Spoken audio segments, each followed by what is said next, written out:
नमो अरिहन्ताणं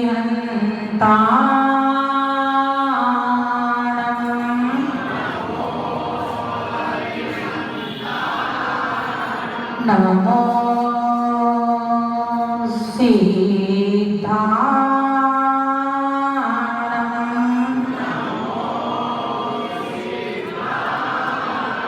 नमो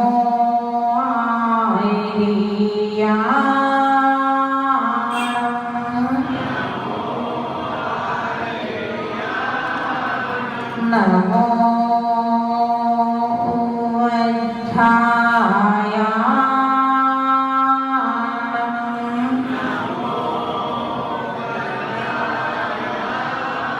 नमो लोये सर्वेसाहूणं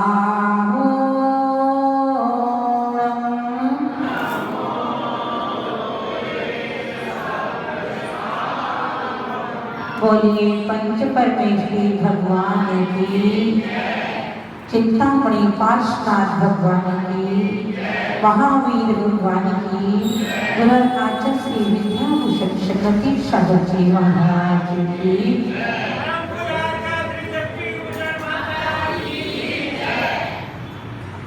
धर्मानुरागी बंधुओं,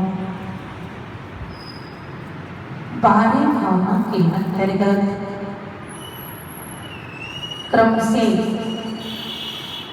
अनित्य, अश्रण, संसार, एकत्र, अन्यत्र, असुचि, आश्रव और कल आपने सुना था संवर भावना। आज हमें समझना है कि निर्जना क्या है।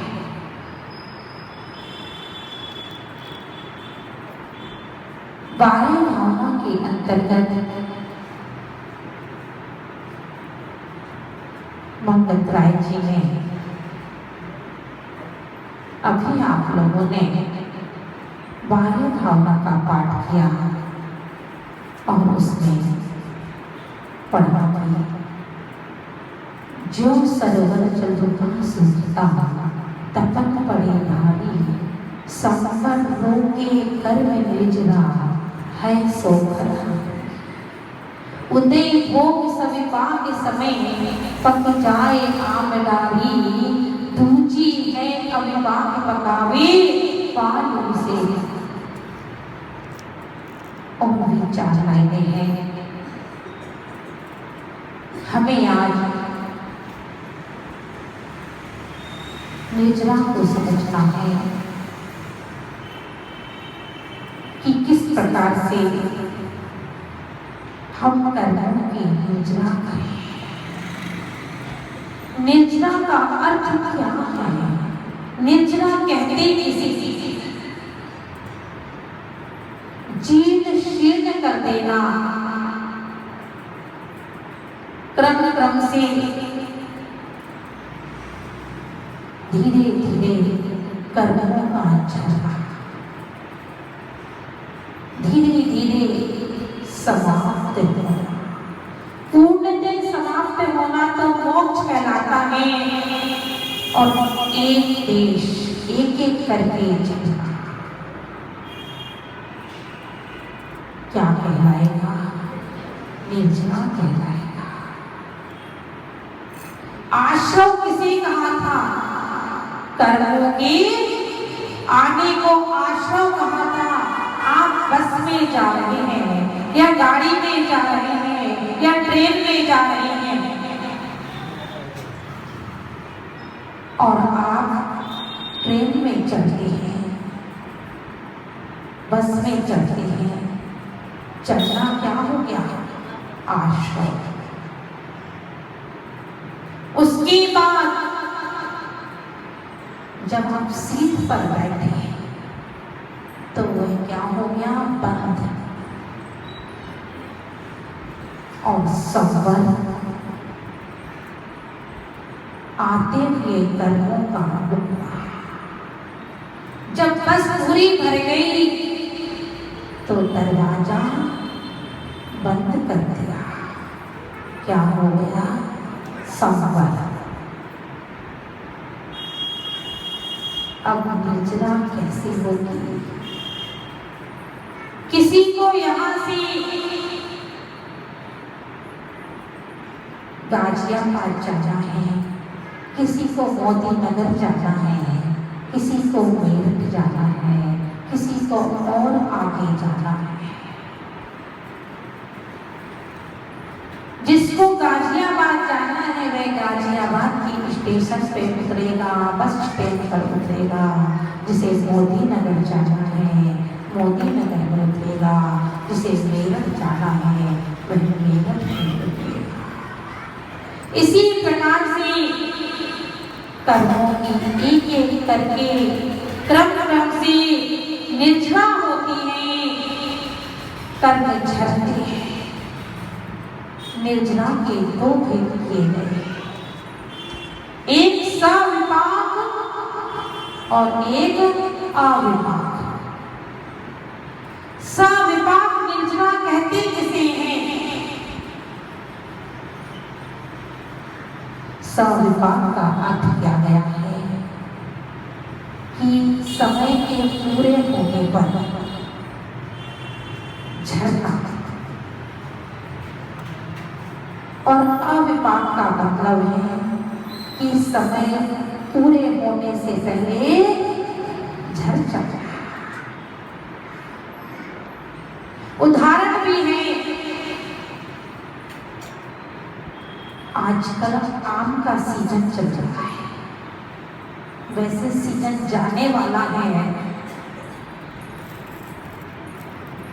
जब आम का पेड़ होता है, आम पेड़ पर लगता है, एक स्वतः आम पकता है और एक पाल में पकाया जाता है।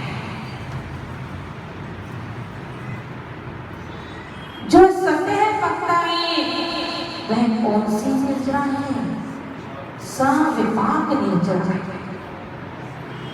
जो आम स्वतः पकता है वह सविपाक निर्जरा है, और आम जो पाल के द्वारा पकाया जाता है वह अविपाक निर्जरा है।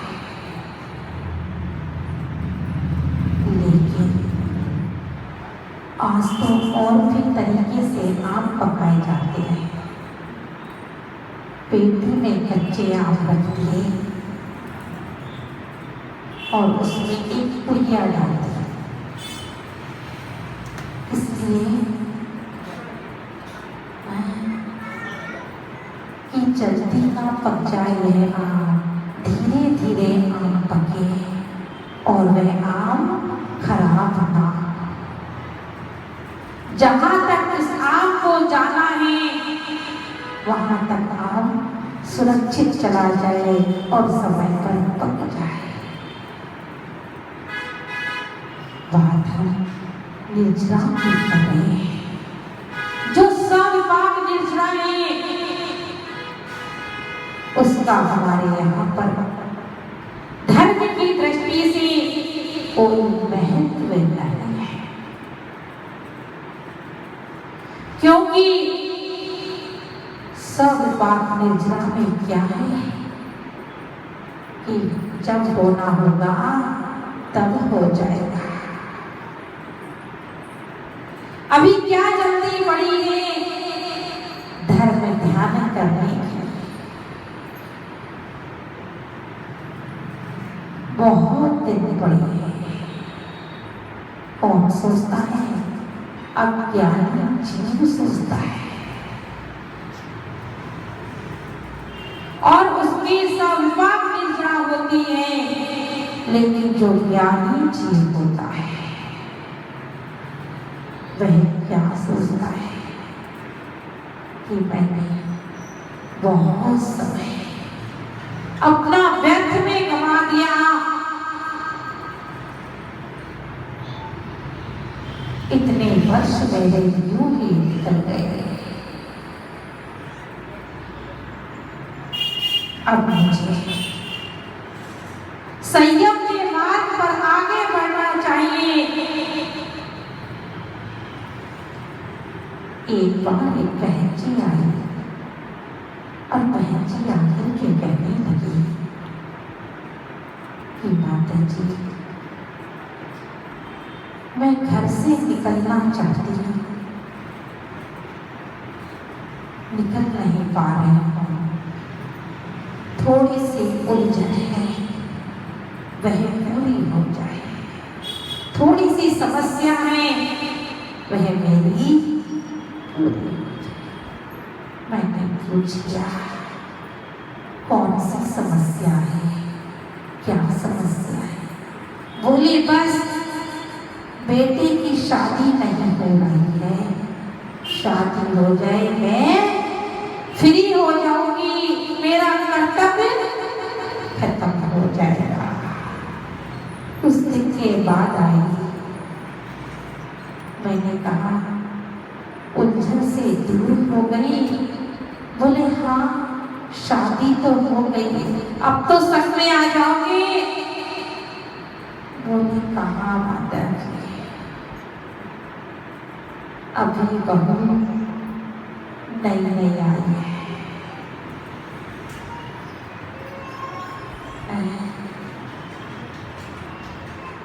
थोड़े दिन के बाद आई, मैंने कहा अब तो पुरानी हो गई, 8-10 महीने तो हो गए। बोले अब तो और फंस गई, आप लोग स्वयं समझदार हैं, बच्चा भी हो गया, अब तो फ्री हो गए। बोले नहीं, कहना क्या है, यह मकड़ी का जाल है, सोचते रह जाओगे, सोचते रह जाओगे। फिर बोली, समय आने पर अपने आप निमित्त मिल जाएगा, लेकिन जैन सिद्धांत जो है, भाग्य के साथ साथ पुरुषार्थ की आधारशिला पर भी टिका हुआ है। हमें पुरुषार्थ करना चाहिए।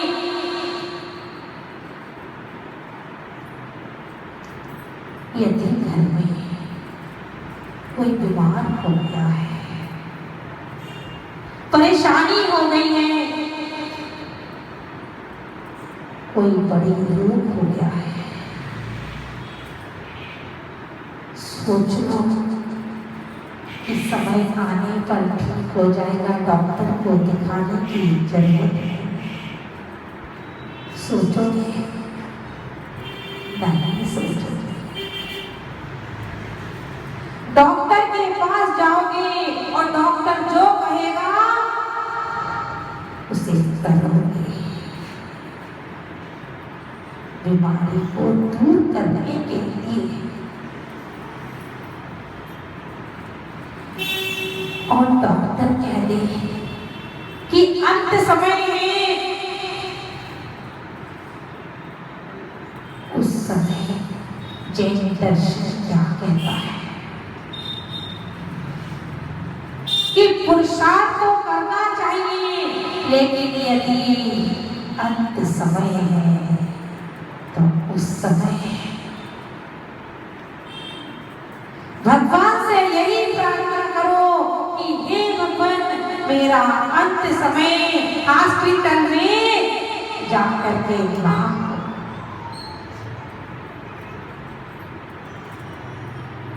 एक बार एक व्यक्ति से पूछा, माँ की तबीयत कैसी है? कहने लगा, डॉक्टर ने जवाब दे रखा है। तो भाई उसका जीवन सुधार दो। बोले, माता जी, यदि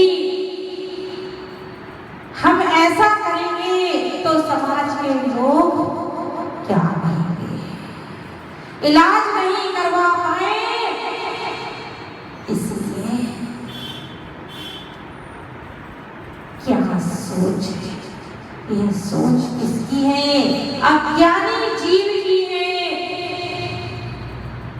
क्यों तड़पा रही हो उसे, जब पता है इस जीव का समय बिल्कुल नजदीक है।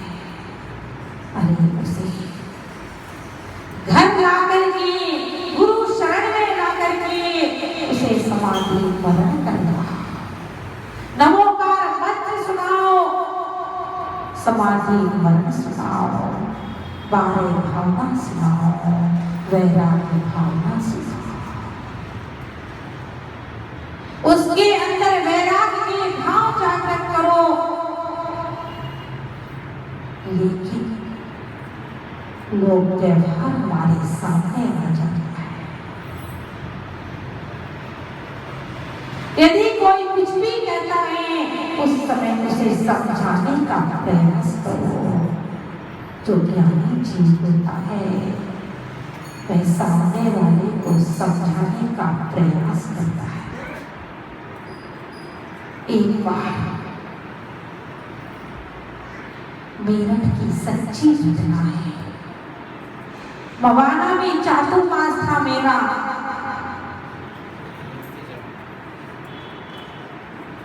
और एक व्यक्ति का अचानक स्वास्थ्य खराब हो गया, और जब ज्यादा स्वास्थ्य खराब हो गया, उसके परिवारजन के लोग उसे हॉस्पिटल में ले गए। डॉक्टर ने जवाब दे दिया, लेकिन उसने अपनी श्रीमती से कह रखा था कि अंत समय में मेरा समाधि वरण करवाना।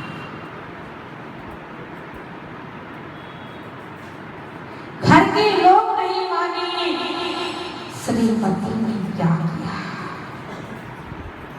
देखिए, एक नारी होकर के उसके अंदर इतनी दृढ़ता, उसने अपने बच्चों को समझाया।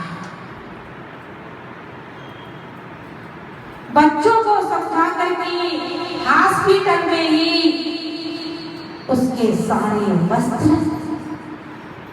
अलग कर दिए। वहीं पर उसे मुनिवत बना दिया, सारे परिग्रह का त्याग करवा दिया।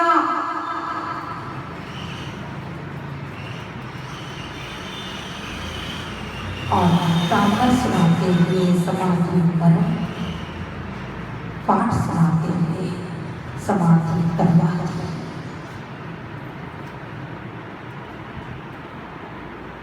और जब मरण हो गया तो मेरठ से हस्तिनापुर ले जाया गया। मैंने आंखों से देखा, बिल्कुल ऐसे बैठे हुए निर्वस्त्र, और रिश्तेदार रो रहे, तो उसकी श्रीमती क्या कह रही है? रो नहीं। यह रोने का समय नहीं है।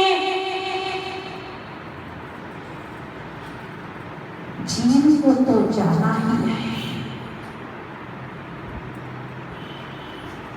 लेकिन समाधि मरण का मरण हुआ है।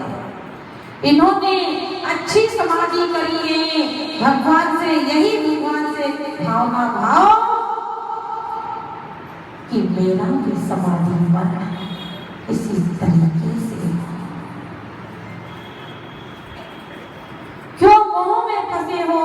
क्यों राग में फंसे हो? क्यों उलझे हो?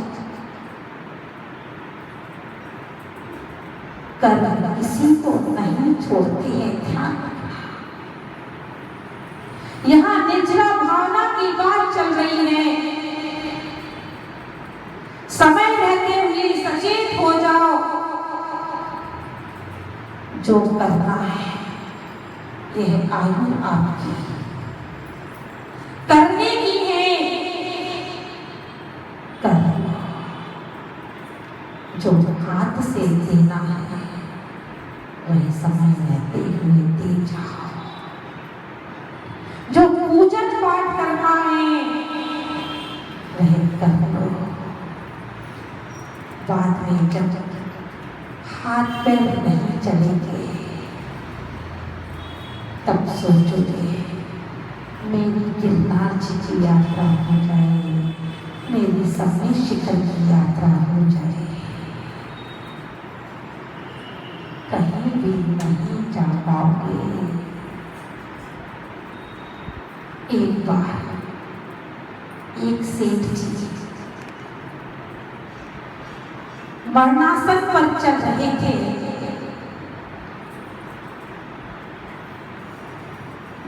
बोल बंद हो गया था, मुख से बोल नहीं पा रहे थे।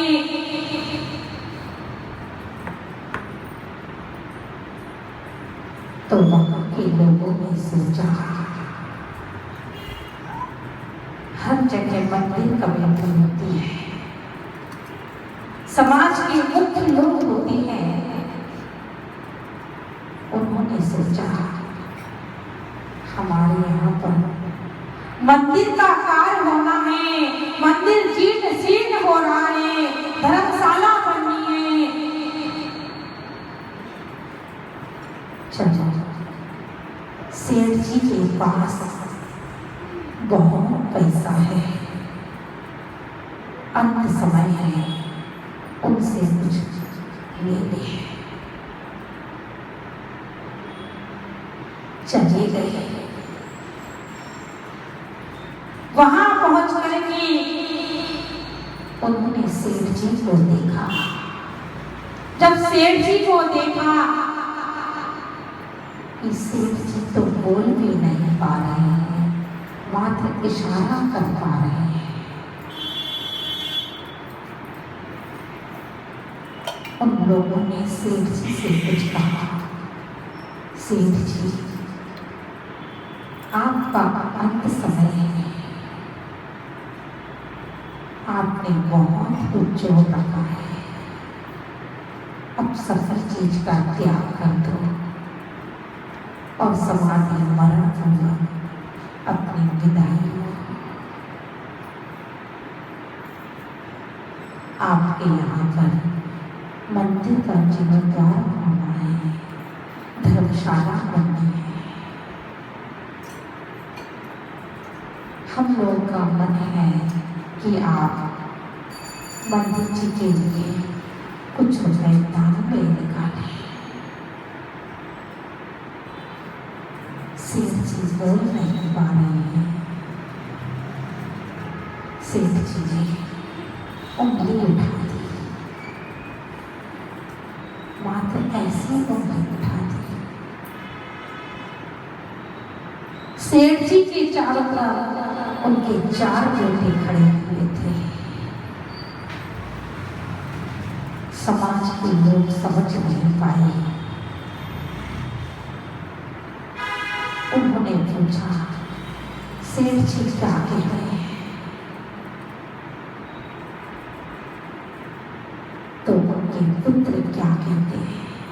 सेठ जी कह रहे हैं कि अभी थोड़े दिन पहले ही तो एक बेटी दी थी। क्या कह रहे हैं कि थोड़े दिन पहले ही तो एक बेटी दी थी।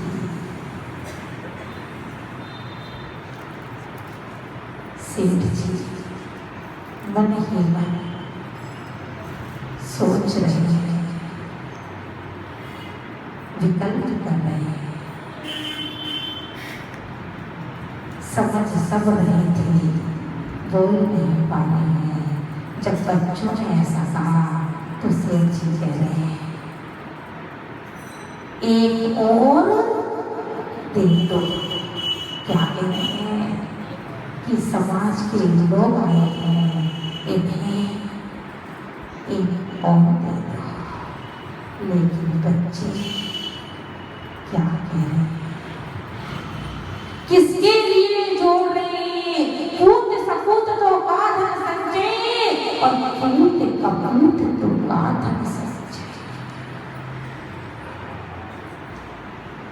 पूत सपूत है तो आपको जोड़ने की जरूरत नहीं पड़ेगी।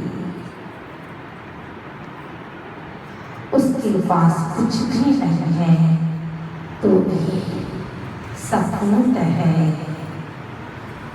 तो आगे बढ़ जाएगा, कमा लेगा। और कपूत है तो चिंतन करना, आप कितना भी जोड़ करके चले जाओ, सब कुछ मिटा देगा। पूत के पाँव पालने में दिखते हैं, बचपन से ही नजर आने लगते हैं। यहाँ भी एक बच्चा आता है, देखिए बच्चा सुबह स्कूल जाता है, स्कूल जाने से पहले अभिषेक देखने आता है और स्कूल से वह 2:15 बजे आता है और 3 बजे क्लास में आ जाता है। चिंतन करना कि जो बच्चा 2:15 बजे स्कूल से आ रहा है और 3 बजे रत्नकरण स्वामाचार्य की क्लास में आता है, 4 बजे क्लास से छूटता है और 5 बजे ट्यूशन चला जाता है। यानी कि ट्यूशन जाने के लिए उसे आधा घंटे पहले जाना पड़ता है। 5 से 6 ट्यूशन है और 6:30 बजे गुरु भक्ति में आ जाता है। यह क्या है? चिंतन करना, यह संस्कार है। उस माँ ने संस्कार दिए हैं उस बच्चे को, और आप भी इसी प्रकार से बच्चों को संस्कारित कर सकते हैं। कल कोई कह रहा था कि घर में रात्रि में जब भोजन बनता है, भोजन करते हैं तो बर्तन रात्रि में जूठे ही रख देती हैं महिलाएं।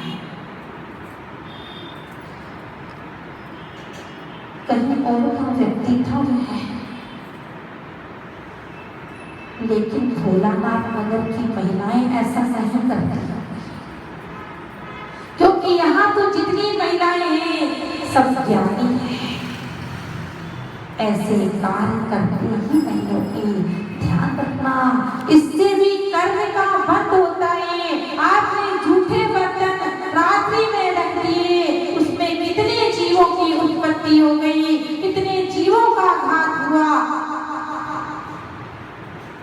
और जितने जीव मरेंगे उसका दोष किसे लगेगा? चिंतन करना। कई लोग ऐसे होते हैं, कई घरों में कपड़े धोने की मशीन तो आजकल सभी घरों में है। कपड़े उतारे और 2-3 दिन के इकट्ठे धो लेंगे। जो आपने कपड़े उतारे उसमें जो सीलन होती है, उससे जीव उत्पन्न होंगे कि नहीं होंगे? चिंतन करना। आप कर्म बांध रहे हो, पापाश्रम कर रहे हो। आज निर्जना की बात है कि हम किस प्रकार से छोटी छोटी गलतियां करते हैं, और ये छोटी गलतियां कर्म का बंद करती है। हमें निर्जना करनी है, और निर्जना कैसे करें कि जब कोई भोजन कर ले उसी समय बर्तन साफ करके रख दे, रात भर के लिए बर्तन ना छोड़े। जब कपड़े उतारते हो तो गीले वस्त्रों को ना छोड़े। गीले वस्त्रों में अनंत निरोगियां जीव उत्पन्न हो जाते हैं, और जो जीव मरेंगे उसका दोष किसे लगेगा? चिंतन करना, इन दोषों से बचने का प्रयास करना। आप लोग इन चीजों का तो त्याग कर दोगे, लेकिन जो अधर्म है, अधर्म का भी हमें त्याग करना है। अधर्म में जो कशायन चल रही है, जो राग द्वेष चल रहा है, जो क्रोध आ रहा है, मान आ रहा है। मान क्या कहता है?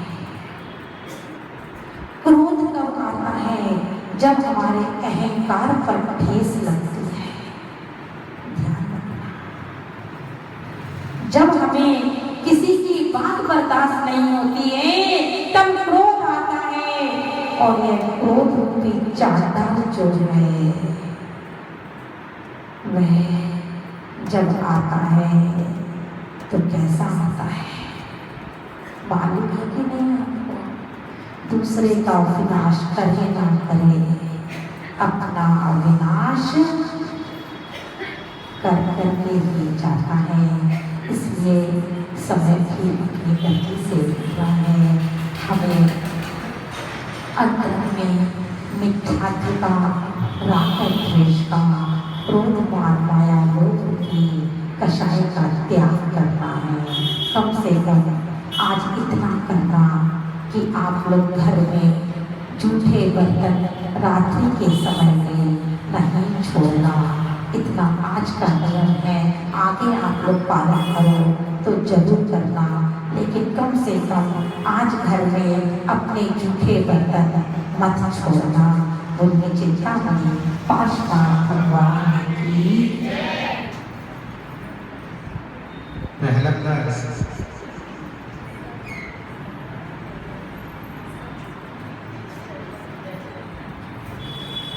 प्रवचन से पूर्व माता जी ने आज कितनी जयकारा लगवाई। प्रवचन से पूर्व माता जी ने आज कितनी जयकारा लगवाई।